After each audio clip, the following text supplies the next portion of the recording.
Dear student, today we will see property of some measure of arcs.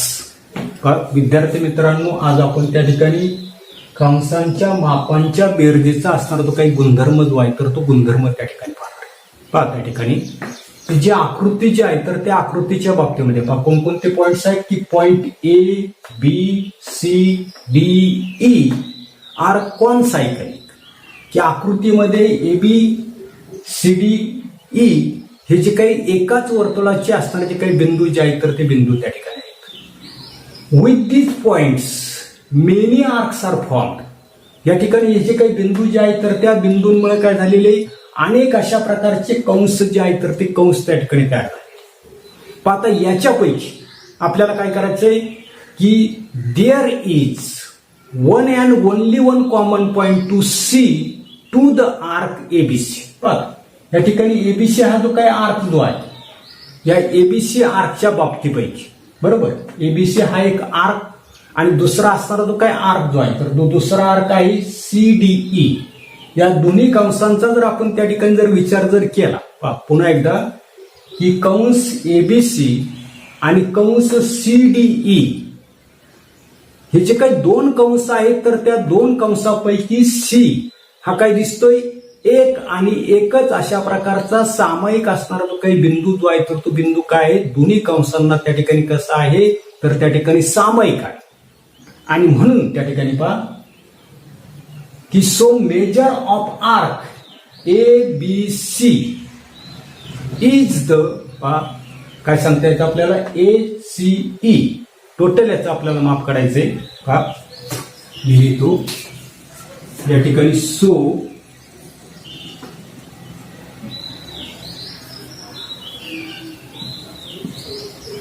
Major of arc कोणता ए C E A CE कसं असेल major of arc A CE is the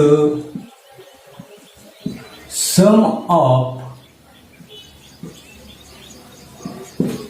measures of arc कोणकोणता असेल पहिला ABC and R कोणता असणार आहे CDE ते आपल्याला काय करायचं सी ए सी ई या कंसाचं असणारे जे काही माप जे आहे तर ते माप त्या ठिकाणी आपल्याला काढायचं. हे माप कसं काढता येईल आपल्याला तर कोणत्या कंसांची बेरीज करावी लागेल एबीसी हा एक कंस आणि सीडीई हा एक कंस या दोघांच्या कंसांच्या मापांची काय करावी लागेल आपल्याला बेरीज त्या ठिकाणी करायची. हेच आपण त्या ठिकाणी असे लिहू पहा या ठिकाणी मेजर ऑफ आर्क कोणता आहे आपला तर या ठिकाणी ACE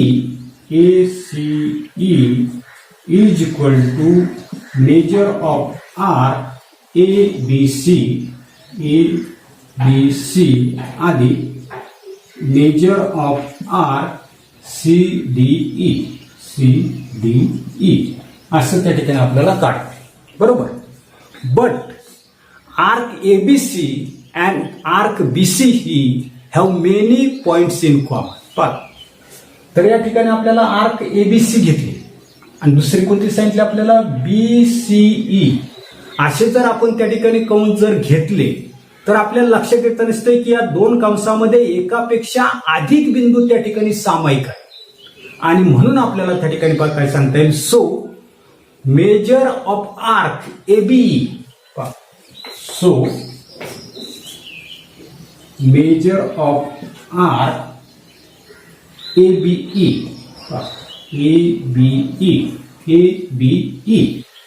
is not equal to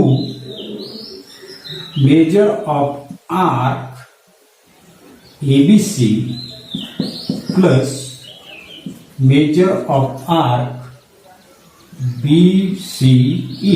आणि म्हणून त्या ठिकाणी आपल्याला लक्षात येता दिसते की सर्वसाधारणपणे कंस एबीसीचं असणारं माप आणि कंस कोणता घेतला आपण बीसीईचं असणारं जे काय माप या दोघांच्या मापांची बेरीज जी आहे तर ती बेरीज त्या ठिकाणी कंस एबीईच्या मापा एवढी त्या ठिकाणी नसणार आहे. का नसणार आहे कारण त्याच्यामध्ये एकापेक्षा अधिक अशा प्रकारचे असणारे जे काही बिंदू जे आहेत तर ते बिंदू त्या ठिकाणी सामायिक येते. याच्यानंतरचं प्रमेय आपल्याला त्या ठिकाणी पाहायचंय. आता पुढे थेरम आपल्याला पाहायचंय. काय दिलेलं आहे, the chords corresponding to the congruent arc of a circle R congruent circles are congruents. काय सांगितलेले, एकाच वर्तुळाच्या किंवा काय सांगितलंय एकरूप असणारे जे काही वर्तुळ जे आहेत तर त्या एकरूप वर्तुळांच्या एकरूप कंसांच्या असणाऱ्या ज्या काही संगत जीवा ज्या आहेत तर त्या संगत जीवा कशा दाखवायच्या तर आपल्याला त्या ठिकाणी एकरूप त्या ठिकाणी दाखवायच्या. पण आता काय काय दिलेले गिव्हन पक्षामध्ये, in a circle with centre B arc A P C congruent arc D Q E.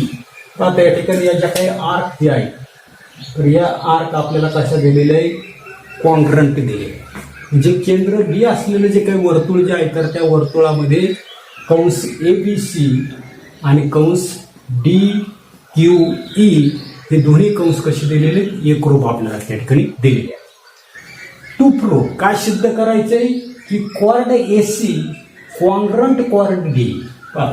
या ठिकाणी कॉर्ड एसी ही जी काही कॉर्ड जी आहे तर ती कॉर्ड काय दाखवायची आपल्याला, डी जी आहे तर त्या डी ला काय करायची एकरूप त्या ठिकाणी दाखवायला आपल्याला त्या ठिकाणी सांगितलं. आणि प्रूफ मध्ये काय सांगितलं आपल्याला, fill in the blanks and complete the proof.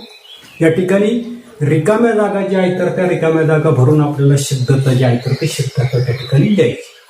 काय सांगितलेले प्रूफ मध्ये की in triangle ABC A B C म्हणजे या ठिकाणी रेड कलर मध्ये मी त्या ठिकाणी दाखवलेलं आहे, and triangle dB BBE black colour म्हणजे रेड कलर आणि ब्लॅक कलर मध्ये असणारे जे काही दोन त्रिकोण जे आहेत तर त्या दोन त्रिकोणांचा आपल्याला त्या ठिकाणी विचार पण की side A B congruent side DB म्हटले.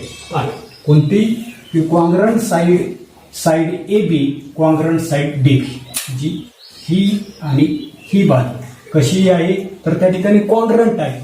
का कॉन्ग्रंट आहे तर त्याचं कारण जे आहे तर ते कारण आपल्याला त्या ठिकाणी द्यायचं. काय कारण लिहिता येईल आपल्याला की red I of the same circle, एकाच वर्तुळाच्या त्या ठिकाणी त्या काय आहेत त्रिज्या आहेत. बरोबर, या एकाच वर्तुळाच्या त्या ठिकाणी त्रिज्या आहेत. अशाच पद्धतीने पुढे पाहता त्याच्यानंतर काय सांगितलंय की side dash dash congruent side dash dash आणि कारण आपल्याला त्या ठिकाणी विचार पहा की साइड आपण काय म्हणू, side BC congruent side BE त्या ठिकाणी पहा काय म्हणतोय की side BC congruent side BE. याला कारण देता येईल आपल्याला पुन्हा काय देता येईल की red I of the same circle, एकाच वर्तुळाच्या काय आहेत तर त्या ठिकाणी त्रिज्या आहेत. बरोबर, आणि म्हणून पहा पुढे की अँगल ए बी सी म्हणजे या कोणाचं माप आणि अँगल डीबीई हे कसे आहेत तर कॉन्ग्रंट त्या ठिकाणी दाखवले. बरोबर, काय दाखवलेलं आहे कॉन्ग्रंट त्या ठिकाणी दाखवले. आता कशावरून कॉन्ग्रंट त्या ठिकाणी दाखवलेले तर सर्वसाधारणपणे आपल्याला या ठिकाणी पहा, याला मी त्या ठिकाणी इक्वेशन 1 त्या ठिकाणी म्हणतो, याला काय म्हणतो इक्वेशन त्या ठिकाणी 2 त्या ठिकाणी म्हणतो. आणि इथे लिहिताना मी काय लिहितो की फ्रॉम इक्वेशन 1 आणि 2 त्या ठिकाणी म्हणतो. पहा काय म्हणतोय फ्रॉम इक्वेशन 1 and 2. पहा काय म्हणता येईल आपल्याला या ठिकाणी की मेजर ऑफ कॉन्ग्रंट आर्क. या ठिकाणी आपल्या लक्षात येत नसते की एकरूप कंसांची असणारी काही व्याख्या जी आहे तर त्या व्याख्येनुसार पहा काय सांगितलं होतं, एकरूप कंसांची व्याख्या काय सांगितलंय की त्याच्या असणाऱ्या जे काही रेडाय जे आहेत तर ते रेडाय त्या ठिकाणी समान असते किंवा ते असणारे जे काही कंस जे आहे तर ते कंस त्या ठिकाणी एकरूप असतील तर त्याच्याशी संगत असणारे जे काही कोण जे आले तर ते कोण कसे दाखवले आपण त्या ठिकाणी एकरूप त्या ठिकाणी दाखवले. त्याच्यानंतर पुढे triangle A B C congruent triangle DB म्हणून हे दोन्ही त्रिकोण काय झाले तर एकरूप झाले. आता कोणती कसोटी त्या ठिकाणी असणारे पहा या ठिकाणी काय वापरलं आपण, तर त्या ठिकाणी साईड त्या ठिकाणी वापरली, बरोबर. त्याच्यानंतर याच्यामध्ये काय दाखवलंय आपण, एक अँगल जो आहे तर तो अँगल त्या ठिकाणी दाखवले, पुन्हा काय दाखवलेली साईड दाखवली. म्हणजे या साईडशी ही साईड, या अँगलशी हा अँगल आणि या साईडशी ही साईड त्या ठिकाणी. आणि म्हणून या ठिकाणी आपल्याला टेस्ट जे आहे तर त्या टेस्टच्या बाबतीत साईड अँगल साईड टेस्ट, बरोबर. काय सांगता येईल, side angle side test of congruence, of कॉन्ग्रन्स.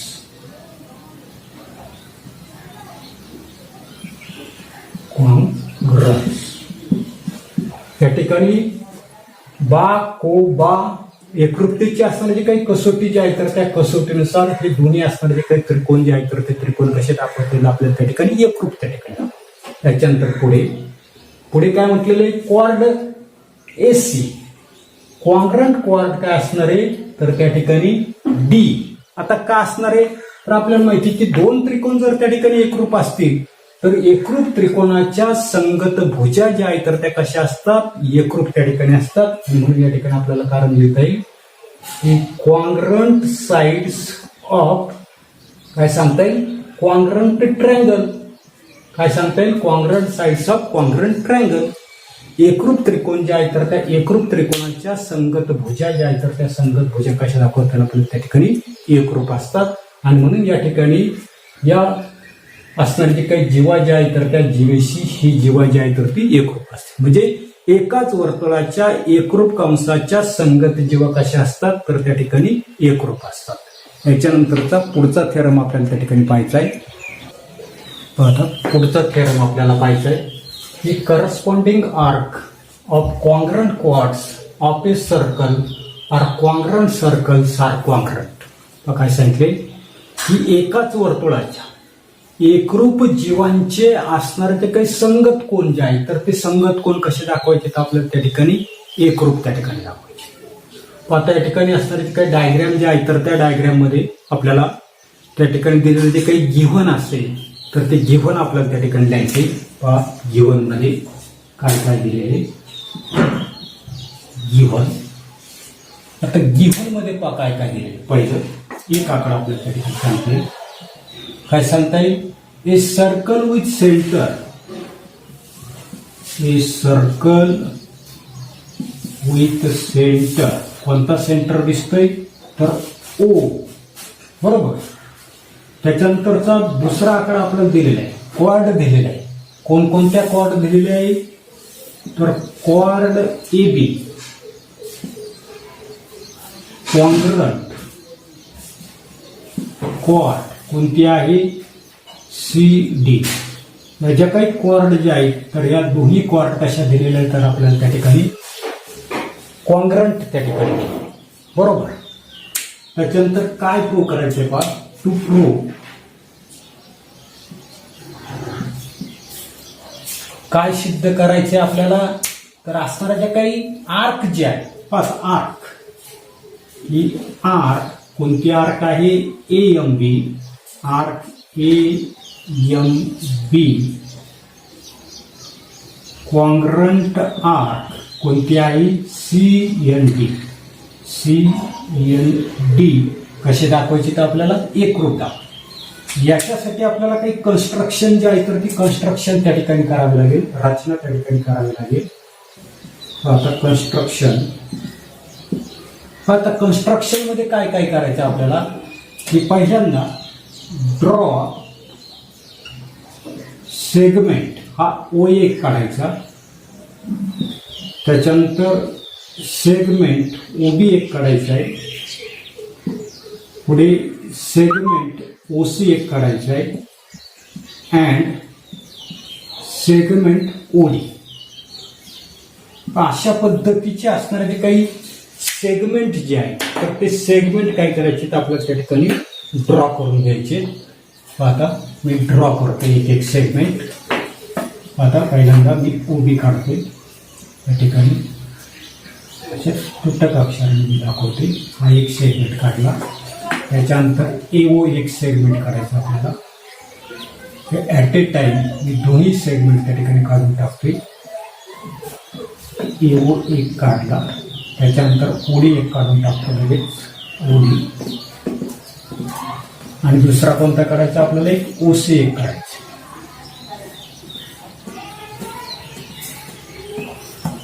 अशा पद्धतीचे 4 असणारे जे काही सेगमेंट्स जे आहेत तर ते सेगमेंट्स आपण त्या ठिकाणी काढले. आता प्रूफ आपल्याला लिहायचे आहे. प्रूफ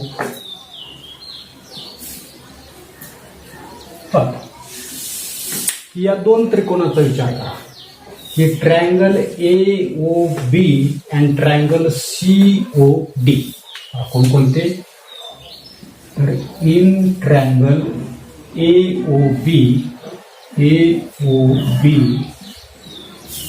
and triangle COD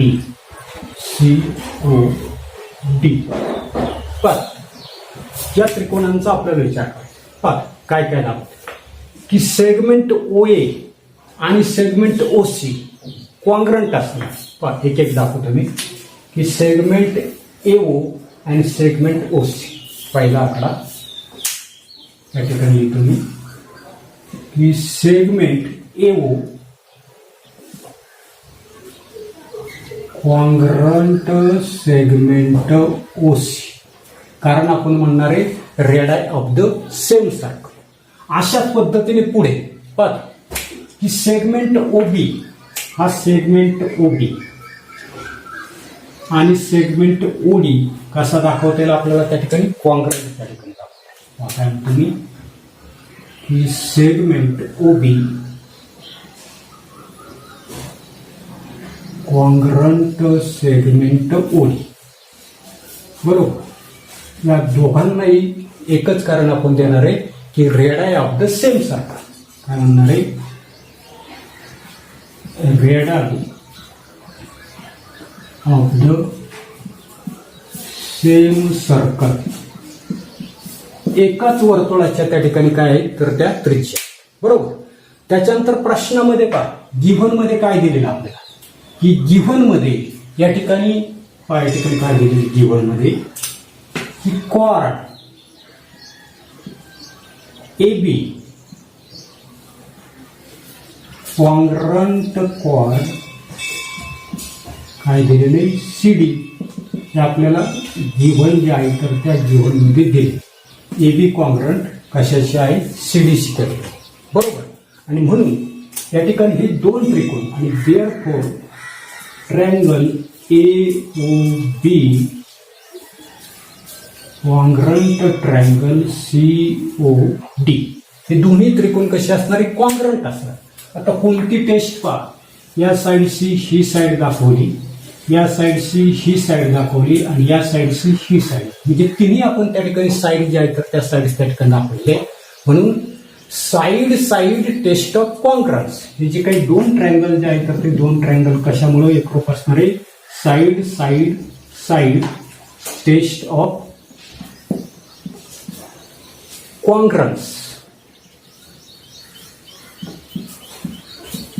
म्हणजे बा कसोटीनुसार हे दोन्ही असणारे जे काही त्रिकोण जे आहेत तर ते त्रिकोण कसे असतील, एकरूप. त्या पुढे आपल्याला माहिती की 2 असणारे जे काही ट्रायंगल जे आहेत तर ते ट्रायंगल जर त्या ठिकाणी कॉन्ग्रंट्स असतील तर कॉन्ग्रंट ट्रायंगलचे असणारे जे काही अँगल जे आहेत तर ते अँगल सुद्धा कसे असणार आहे, कॉन्ग्रंट असणार. म्हणजे 2 त्रिकोण जर त्या ठिकाणी एकरूप असतील तर एकरूप त्रिकोणाचे संगत कोण जे आहे तर ते संगत कोण कसे असतील, एकरूप त्या ठिकाणी असतील. म्हणजे त्या ठिकाणी ही अँगल AOB, आता काही अँगल AOB जे आहे तर याच्याशी असणार काही कॉन्ग्रंट अँगल जो आहे तर तो असणार आहे COD. म्हणून की angle AOC congruent angle COD. त्याला कारण काय देणार आहे आपण की congruent angle of congruent triangle, एकरूप त्रिकोणाचे असणारे जे काही संगत कोण जे आहे तर ते संगत कोण कसे दाखवले आपण या ठिकाणी एकरूप त्या ठिकाणी दाखवले. याला मी काय म्हणतो, इक्वेशन नंबर 1 त्या ठिकाणी, बरोबर.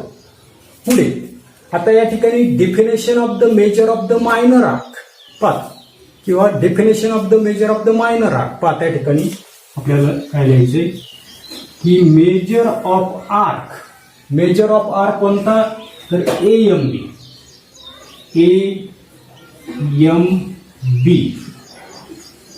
मग आता मायनर आर्कची असणारी काही डिफिनेशन जी आहे तर मेजर ऑफ मायनर आर्कची डिफिनेशन याचं माप कसं असतं, संगत लघु कंसाचं माप कसं असतं तर त्याचा असणारा जो काही सेंट्रल अँगल जो आहे तर तो सेंट्रल अँगल एवढा असतो. याच्याशी सेंट्रल अँगल कोणता तयार झालेला आहे तर AOB इज इक्वल टू काय म्हणता आपल्याला अँगल AOB. याला कारण काय देणार आपण, definition of major of minor arc.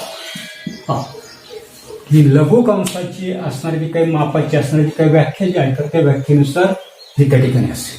बरोबर. मग अशाच पद्धतीने दुसरी एक आपल्याकडे मेजर आर्क आहे. कोणती तर मेजर ऑफ आर्क CND. याचं माप कसं असेल तर याच्याशी संबंधित असणारा जो काही लघु कोन आपलं केंद्रीय कोन कोणता आहे तर COD. Angle COD. याचंही कारण काय असणार आहे हेच असणार आहे की definition of major of minor. याला इक्वेशन आपण काय म्हणू 2 त्या ठिकाणी म्हणू, याला इक्वेशन काय म्हणू आपण 3 त्या ठिकाणी. बरोबर. मग आता पहा की फ्रॉम इक्वेशन 1, 2 and 3 पहा इक्वेशन 1 मध्ये काय दाखवले का आपण की AOC या कोणाशी हा कोण एक. बरोबर. त्याच्यानंतर काय दाखवलं आपण की या ठिकाणी COD या कोणाशी AOC कोणाशी कोणता दाखवलाय COD त्या ठिकाणी दाखवलं. आणि म्हणून याच्याशी संबंधित असणारे जे काही कंस जे आहे हे जे असणारे जे काही कंस जे आहेत पहा या ठिकाणी आपल्याला लक्षात येत नसते की CODचं माप आणि AODचं माप किंवा आता या ठिकाणी AOC आहे. बरोबर. आता या ठिकाणी AOP या ठिकाणी AO ते लिहिताना माझी चूक झालेली या ठिकाणी AOB त्या ठिकाणी पाहिजे. या ठिकाणी आहे AOB आणि दुसरं कोणतं लिहिले COD. पहा तर या ठिकाणी AOB आहे. त्याच्यानंतर CODच्याच ऐवजी काय लिहू शकतो आपण या ठिकाणी CODच्या ऐवजी या ठिकाणी आपण अँगल AOB त्या ठिकाणी लिहू शकतो. बरोबर. मग त्या ठिकाणी आपल्याला लक्षात येत नसतं की याच्या राईट साईड ज्या आहेत तर त्या राईट साईड त्या ठिकाणी इक्वल आहे. राईट साईड जर इक्वल असतील तर काय म्हणणार लेफ्ट साईड ज्या आहेत तर त्या लेफ्ट साईड इक्वल. उजव्या बाजू जर त्या ठिकाणी सारख्या जर असतील तर डाव्या बाजू ज्या आहेत तर त्या डाव्या बाजू काय करता आपल्याला त्या ठिकाणी सारख्या दाखवता येईल.